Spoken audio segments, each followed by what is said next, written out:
Python variables. Variables are containers for storing data values. Creating variables.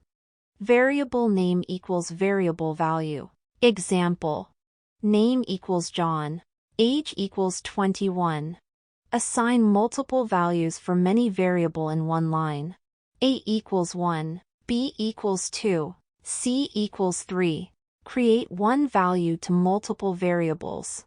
A equals B equals C equals 20. This means A equals 20, B equals 20, C equals 20. Output variables. Python print function is used to output variables. Example. Name equals John.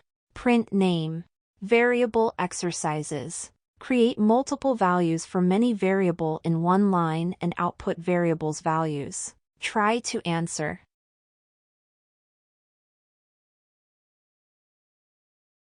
If you wouldn't mind, please like and subscribe.